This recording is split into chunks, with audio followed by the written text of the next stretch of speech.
Rahu in the 7th house, and it's probably the most misunderstood, the most feared placement, second only to, I think, Rahu in the 1st house. Because there is such a lot of misinformation surrounding this placement. I cannot just, begin to put that into words, but I'll do my best, okay? In case you're new to the channel, this is Jay Kaushal, writer, motivation speaker, and life coach, and this is the series that we're doing about discovering your life purpose through the placement of the nodes Rahu and Ketu in your chart. This is based on Vedic astrological principles, and basically, if you haven't watched this series from the beginning, let me just sum it up quickly for you. The north node of the moon is representative of the direction that your soul is meant to take in this lifetime in order to reach completion of its development, in order to achieve fulfillment.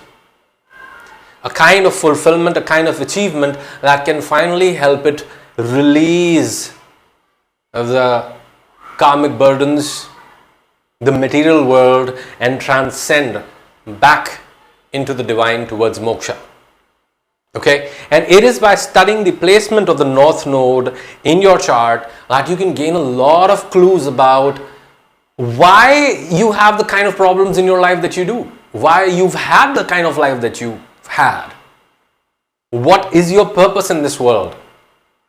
What is going to be your destiny? What are you here to do? What is going to give you a sense of fulfillment, true fulfillment, and happiness and completion?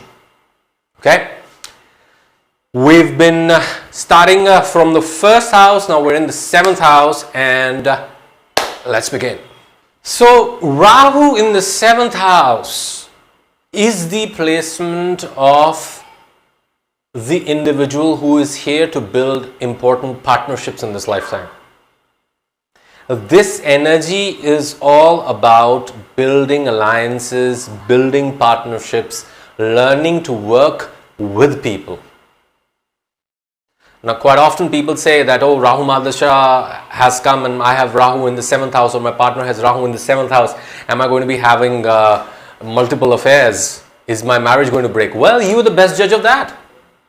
See, Rahu in the 7th house is not going to force you to have extramarital affairs. It's not going to force you to end your marriage. Rahu in the 7th house shows that from the time you were a little kid, from the time you were a child, you had this natural inclination to reach out to people, to build partnerships, to work with people. You may have been very independent as a person because you have Ketu in the 1st house, which shows that your soul has accumulated a lot of experience with respect to being independent, with respect to being alone, with respect to being solitary through many lifetimes. It's in the area of building alliances, partnerships, relationships that you have erred, that you have been found lacking. You've just not focused on those areas enough in previous lifetimes. Probably you've not got enough opportunities. Could be anything. In this lifetime, you are definitely back with a specific purpose because you've got Ketu in the 1st. 1st is the ascendant.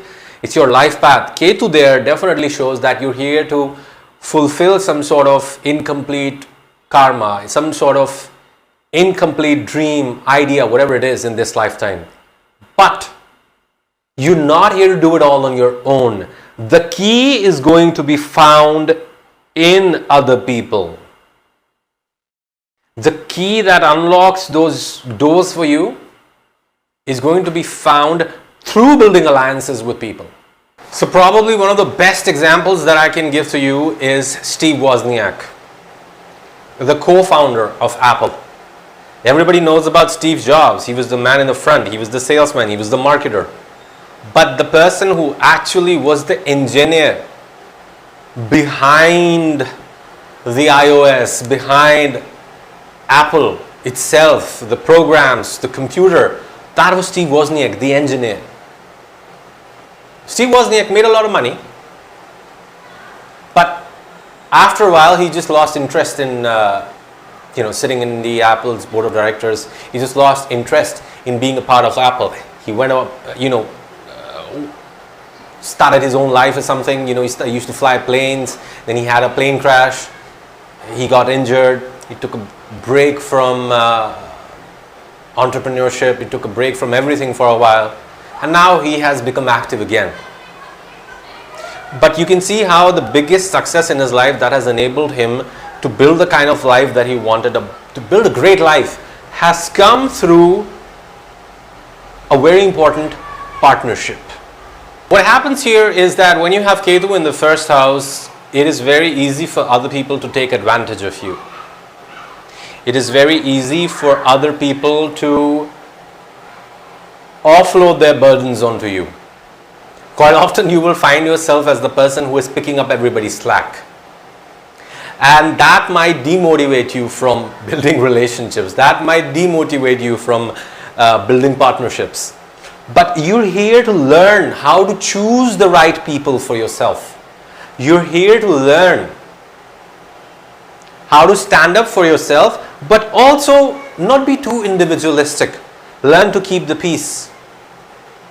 But it's that balance that you're here to learn, which is what makes this placement so difficult. Because you see, when we talk about balance, no balance is everlasting. You cannot just create a balance that lasts forever. No. Any kind of balance that you create, you need to always be working to keep it balanced. That is especially so with the 7th house and the sign of Libra that corresponds to this position.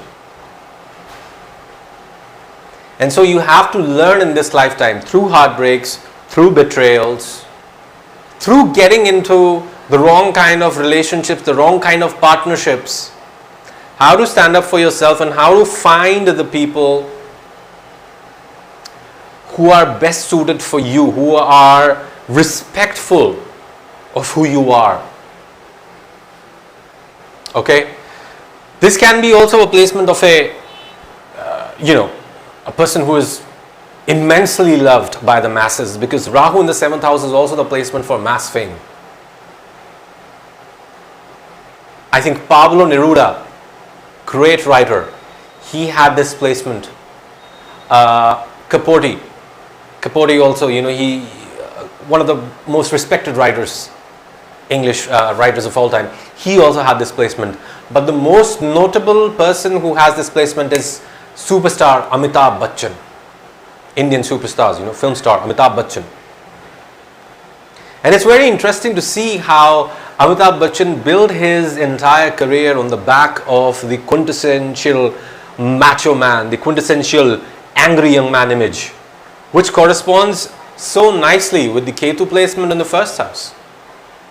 Because the Ketu placement in the first house in this position of Rahu in the 7th house is very important, because here Ketu is in the ascendant, so it is doing a lot of things that are influencing how you are experiencing this placement in the 7th house.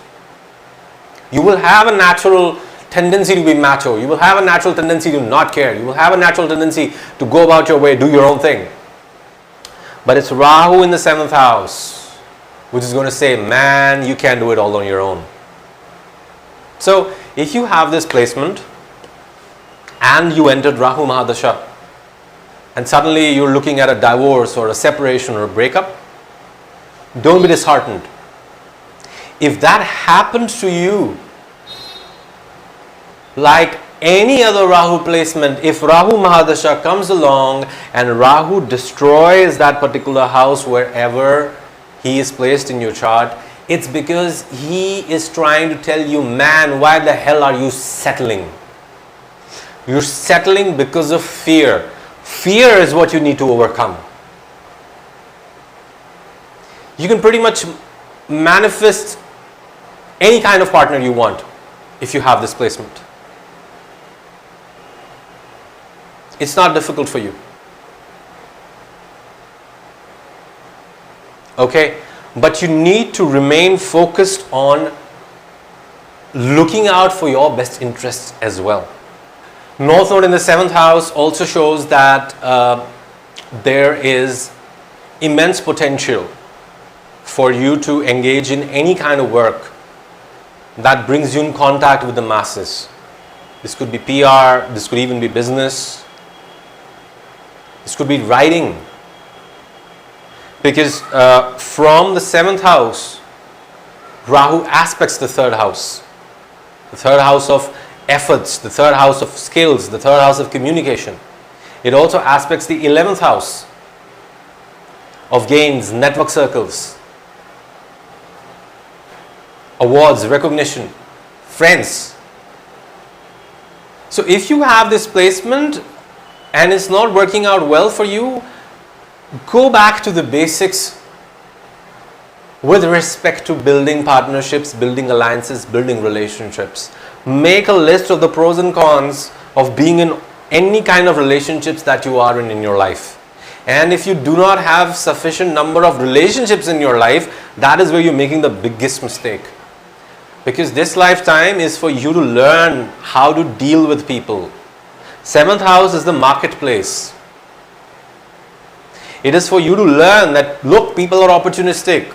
Look, people are selfish. Look, people watch out for their own interests. But you need to find out how to make it work.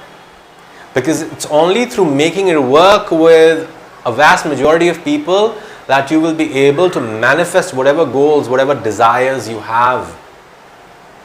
Whatever mission you have brought with yourself in this lifetime to accomplish, that is going to be accomplished through building a lot of connections with these people. Rahu in the 7th house can also give you an unconventional spouse.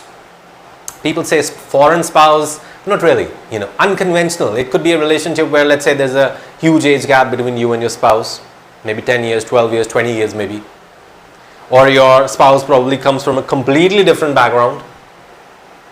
It could be a foreigner too, yes, but mainly Rahu here in the 7th shows that your spouse is going to be very different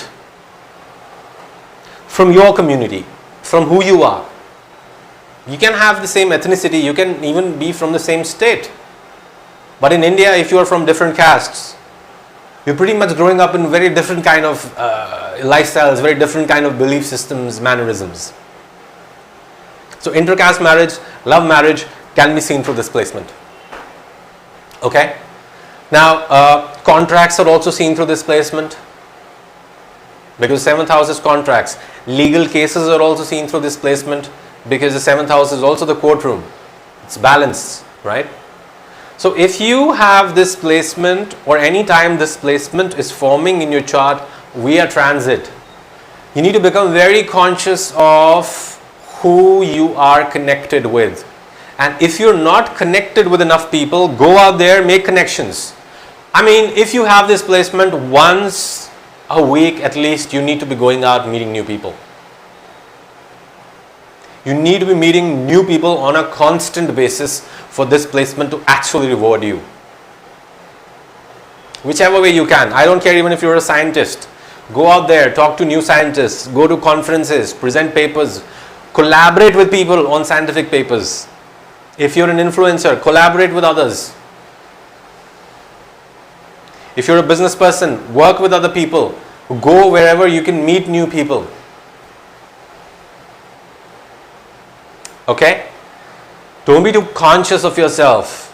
Quite often what happens is that in this placement, Ketu being active in the 1st house, people are so conscious of themselves that they can't muster the courage to go out there, face the crowd, face people, talk to them, build relationships. You've got to stop being so full of yourself. You need to understand. And I'm sorry, it's probably not going to sound the best for everybody, but you need to hear this. Nobody cares about you. Okay? For better or worse, nobody cares about you. Nobody's looking at what you're wearing. Nobody seems to be so concerned about what's going on in your life. Okay? So if you have to work on yourself, go to the gym. Go work with people. If you have to build connections, go out. Ask for help. Asking for help is very important here. Okay? Don't let the heartbreaks dishearten you. And also understand, don't jump into relationships. Don't jump into partnerships.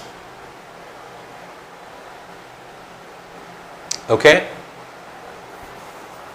You need to be very balanced in your give and take in terms of relationships, both from your end and your partner's end as well. The natural tendency for these people is to cut people off because you have Ketu in the first house. The natural tendency is that these people think we don't need anybody, screw you. And so there's a lot of, we'll address that when I talk about Ketu through the houses. Right now in this axis, I only want to talk about Rahu, but I'm just adding here.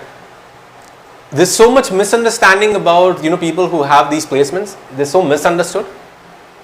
Oh yeah, you have Ketu in the first house, you're weird, Ketu in the first house, you can sometimes be directionless, have a lack of self-awareness. That's not true at all. Ketu in the first house can give you immense self-knowledge, occult knowledge, spiritual wisdom. But what you need to understand here is that you may have all of that, but the fulfillment is going to come through building relationships. You may even choose to be a yogi with this placement. You may even choose to be a celibate with this placement. But your life path will involve building relationships. And relationships are not always sexual relationships or love relationships, but relationships in general. No man is an island. Okay? So I hope this video was helpful. If it was, please give me a thumbs up, subscribe to the channel so that you can stay abreast of all the wonderful content that I post here. Push the bell icon so that you can be notified every single time I post. And thank you so much for watching. If you want a personal session, check out the link in the description box. Just go to my website, the link will take you there, fill the form. I'll get back to you as soon as I can. Thank you so much. Take care. Hari Om.